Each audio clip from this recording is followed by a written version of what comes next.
E aí, tudo bem? Bem-vindo ao meu canal.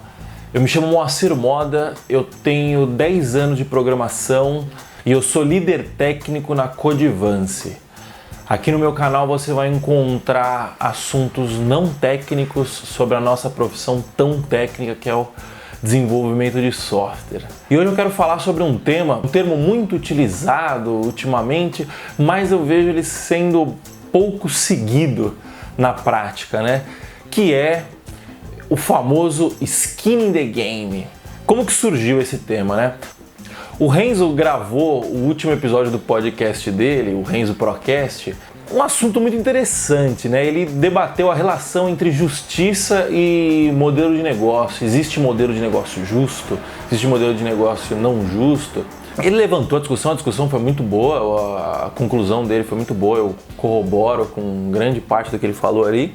Mas o ponto era o seguinte, né? Ele esbarrou num tweet que a pessoa questionava um modelo de negócio que funcionava da seguinte forma, né? A empresa oferecia uma formação full stack para uma pessoa e essa pessoa, a partir do momento que ela arranjasse um emprego, ela teria que pagar, se não me engano, 15, 20% do salário dela para a empresa durante 2 anos, um determinado período. E aí a pessoa estava aparentemente perguntando a opinião das pessoas sobre esse modelo de negócio. Vocês acham justo? Você não acha, né? E não quero entrar no debate aqui, né? O Renzo já fez isso lá no podcast dele. O que eu quero falar é sobre a resposta do Renzo, né? Que ele falou, olha, na minha visão, se há consensualidade entre as duas partes, não vejo por que a gente discutir isso, até porque só as partes têm credibilidade suficiente para falar se é bom ou se é ruim, né? Só as partes possuem o skin in the game. Rolou uma discussão em cima do termo, tal, não sei o que. Eu quero debater isso hoje, né? O que é o skin in the game? O skin in the game é o famoso cu na reta, né? Você colocar o seu na reta. Mas antes de discutir o que é o skin in the game, eu quero falar sobre o autor do termo. Eu não sei se ele é o autor do termo, mas ele é o cara que difundiu o termo skin in the game. Esse cara é o famoso Nassim Taleb, autor de grande obra intelectual. Ele é um filósofo ou estatístico, não sei como que se define, né? Mas ele é um cara que, resumidamente, ele fez fortuna com os crashes de bolsa, né? Basicamente explorando a aleatoriedade do mundo, né? O cara é genial. Depois o cara escreveu o livro, acho que ele tem 4 livros, se eu não me engano: Iludidos pelo Acaso, A Lógica do Cisne Negro, O Antifrágil e agora Colocando a Pele em Risco. Não sei qual que é o nome em português, eu sei que em inglês é o Skin in the Game. Dos 4 eu já li 2, eu li A Lógica do Cisne Negro e O Antifrágil, e assim, são sensacionais. Tipo assim, eu preciso ler novamente, grifar, tal, porque eu só li, agora eu quero estudar de fato. São obras geniais, só que elas são muito densas, né? E o que o Taleb defende?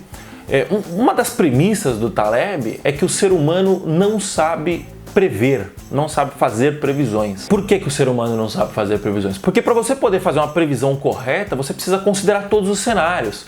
E é simplesmente impossível considerar todos os cenários, porque existe o risco de um cisne negro aparecer. Eu recomendo você procurar o que é o termo cisne negro, né? Mas bem resumidamente, as pessoas antigamente achavam que só existiam cisnes brancos. Elas achavam que cisnes negros não existiam pelo fato de nunca terem visto um cisne negro. Então as pessoas confundiam ausência de evidência com evidência de ausência, né? O fato de não haver relatos que exista um cisne negro não significa que ele não exista. Somente significa que nunca ninguém viu. Não dá pra você provar que ele não existe, né? E até que em determinado momento, acho que na Austrália, viram um cisne negro, né? E ele é raríssimo, raríssimo. Então ele acabou cunhando esse termo cisne negro como um evento raro, com a probabilidade extremamente baixa de ocorrer. Eles podem ocorrer. E como a lei de Murphy diz, se uma coisa pode acontecer, ela fatalmente vai acontecer. Eu acho que é isso, né? Naquele vídeo que eu falei sobre a palestra do Augusto na Python Sudeste de 2018, ele fala um pouco mais sobre isso. É bem legal, acho que vale a pena você dar uma pesquisada, tá? Então as pessoas não conseguem fazer previsões justamente por não conseguirem enxergar esses cisnes negros, né? Você quer um exemplo de um cisne negro? Coronavírus é um cisne negro. Ninguém poderia prever que em determinado momento apareceria um vírus que poderia afetar a produtividade da segunda maior economia do mundo. Você entendeu? Por isso que bolsas estão caindo e tal. É um evento raro que mexe com tudo, né? E aí o Taleb fez a fortuna dele justamente apostando nesses eventos raros, né? Então, chama estratégia Barbell, se eu não me engano, que ele vai apostando de pouquinho, perdendo, mas quando ganha muito dinheiro. Por quê? Porque ele se expõe ao risco. E aí, baseado nisso, ele vai explicando que existem formas de você se expor ao risco, né? Porque todo mundo está exposto a riscos, né? Só que você pode pensar, você pode planejar como você pode se expor a esse risco, né? Diante disso, ele separa as pessoas em 3 tipos, né? As pessoas, as posições, enfim. Você pode tomar uma posição frágil, uma posição robusta e uma posição antifrágil. Uma posição frágil é uma posição que, em relação ao risco, caso ele aconteça, você vai se enfraquecer a ponto de poder colapsar, sofrendo a consequência desse risco. Você não suporta o risco caso ele aconteça. Uma posição robusta é uma posição que você suporta o risco caso ele aconteça, mas você sai enfraquecido desse acontecimento.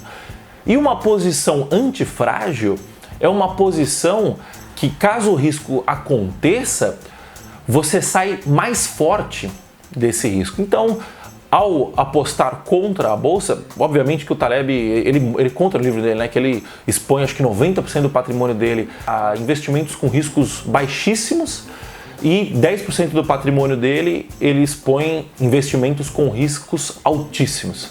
Ele está sempre perdendo dinheiro, mas quando ele ganha, que o risco se concretiza, ele ganha muito dinheiro porque todo o mercado não estava olhando para aquele risco, né? E aí os livros dele ensinam você a se posicionar dessa forma, a se posicionar perante a vida de forma antifrágil, né? Então eu vou dar um exemplo de uma coisa antifrágil aqui, né? Na mitologia grega tem um monstro que chama Hidra de Lerna, eu acho que é isso. Ele tem várias cabeças, né? E quando uma das suas cabeças é cortada, 2 nascem no lugar. Então esse é um exemplo de antifragilidade. Esse monstro se beneficia de um revés. Beleza, isso é um exemplo hipotético, um exemplo ficcional. Um exemplo prático da vida real é o próprio Taleb, que se expôs ao risco de um crash de bolsa. Então ele olhou e falou assim, puta, existe a possibilidade da bolsa quebrar. Que isso aconteceu em 87 e em 2008. Acho que tem mais uma outra aí, se eu não me engano. As 2 grandes crises que fizeram o Taleb milionário, quiçá bilionário, né, não sei, foram esses 2 crashes. Então ele olhou e falou assim, existe esse risco. Esse risco atualmente é baixíssimo, né? Mas eu vou me expor a ele, porque caso um evento extremo ou um cisne negro aconteça, eu vou estar exposto positivamente a esse caos. Por que eu tô te contando tudo isso e qual que é a relação com o tema do vídeo de hoje, né? O que o Taleb alerta nos livros dele é que o mundo cada vez mais vem sendo liderado e governado por elites intelectuais, culturais, governamentais que não possuem a pele em jogo. Você conhece algum político, quando tem alguma crise de saúde, vai se tratar no SUS? Ou então você conhece algum político que matricula os seus filhos na escola pública? Não, né? Até se você parar para pensar aposentadoria, discussão de aposentadoria, o regime do político de aposentadoria é diferente. Então o que acontece? Esses caras, eles tomam decisões embasadas nessas previsões que o ser humano não sabe fazer. Isso num bom cenário, né? Num mau cenário toma decisão olhando basicamente para o próprio rabo e não considerando a população a qual ele foi eleito para representar. Esses caras tomam essas decisões, eles não sofrem nenhuma consequência a partir destas decisões, sejam elas consequências positivas, sejam elas consequências negativas. Esse bando de artista que tem solução pronta para a pobreza dos morros do Rio de Janeiro, por exemplo, só que o cara pensa e fala e dá o discurso dele do apartamento dele do Leblon. O cara não tá lá dentro. Ou então o cara defende a democracia venezuelana passando férias nas Maldivas. Ou seja, o cara não vive o que ele fala. Então ele não se importa com a consequência do que ele fala, do que ele prega, porque se acontecer alguma coisa boa, ele não vai se beneficiar daquilo. Se acontecer alguma coisa ruim, ele também não vai se beneficiar daquilo, não vai se prejudicar daquilo. Só que qual que é o problema da gente pensar dessa forma, né? Primeiro, que existe aquele famoso ditado que falar até papagaio fala. E você pode falar o que você quiser, você pode... Todo sucesso pode ser justificado com algum motivo inventado e todo fracasso pode ser justificado com alguma desculpa inventada. A questão é que no mundo real, onde você precisa de resultado para ter sucesso, a forma mais fácil de você atingir esse resultado é colocando a sua pele em risco. Porque quando você coloca a sua pele em risco, o seu discurso começa a se alinhar com o que você faz. Isso te torna uma pessoa de verdade, te torna uma pessoa com credibilidade. Por quê? Porque quem vai ouvir você falando vai virar e falar assim, porra, mas peraí, o Moacir tá falando pra eu fazer tal coisa, só que se eu fizer e der merda, não vai ser ele que vai sofrer as consequências. Ah não, mas peraí, ele tá falando pra eu fazer tal coisa porque ele já fez isso.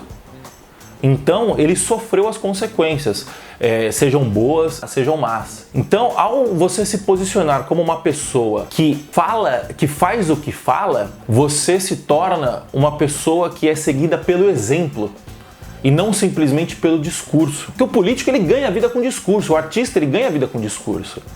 O papel dele é se comunicar, via de regra. Então ele consegue manobrar. A gente é do mundo real. No mundo real, você só tem sucesso se você tiver resultado. E isso também vale para você pensar e falar assim, quando vem aquela pessoa que nunca construiu porra nenhuma, que nunca fez porra nenhuma na vida, e vem e faz uma crítica construtiva para você, se essa pessoa não passou pelo processo que você deseja passar, que você está buscando passar, você não tem que ouvir a crítica construtiva dessa pessoa. Por quê? Porque é aquela história, né? Se conselho fosse bom, a gente vendia, a gente não dava. Justamente porque a pessoa está dando um conselho que, caso você execute esse conselho, essa pessoa não vai sofrer a consequência desse conselho, seja boa, seja má. A não ser que ela já tenha passado por isso. Se ela passou por isso, aí sim faz sentido. Porque ela não está te aconselhando simplesmente pelo discurso. Ela está te aconselhando se embasando no exemplo dela, na história dela. Então, resumindo, para você gerar valor de fato, para que o seu valor tenha valor de fato, você precisa agir conforme o seu discurso. Você precisa ter skin in the game. Tá certo? Bom, e aí, o que você acha? Você concorda? Você discorda de mim? Lembrando que esse canal é um canal que é uma via de mão dupla. Eu tô aqui para falar, mas eu também tô aqui para ouvir. Então, por favor, deixa o seu comentário aqui embaixo, dando a sua opinião, que eu vou ficar muito feliz em responder. Eu tento sempre que possível responder todos os comentários. Está com um cenário aqui, tô mexendo com a câmera, tá ficando mais legalzinho, aí tô vendo, começando a aprender essa parada aqui, então me fala aí se você gostou, não gostou. Muito obrigado pela sua presença. Por favor, me envie opiniões nas redes sociais, @MoacirModa, me envia sugestões de pauta, eu vou ficar muito feliz em falar sobre o que você quer ouvir. E caso você queira continuar discutindo esses assuntos aqui mais polêmicos, né? Entra lá no bit.ly/galera-python-pro. É o grupo onde a gente discute os temas que a gente aborda aqui no meu canal, no podcast do Renzo, no podcast DevPro, em todos os lugares. Não deixa de se inscrever, de dar seu like, de ativar o sininho para receber notificação quando tiver vídeo novo e de compartilhar esse vídeo com a galera que fala muito, mas faz pouco. Manda esse vídeo para aquele seu amigo bravateiro, que parece papagaio. Tá bom? Muito obrigado, até a próxima e tchau, tchau.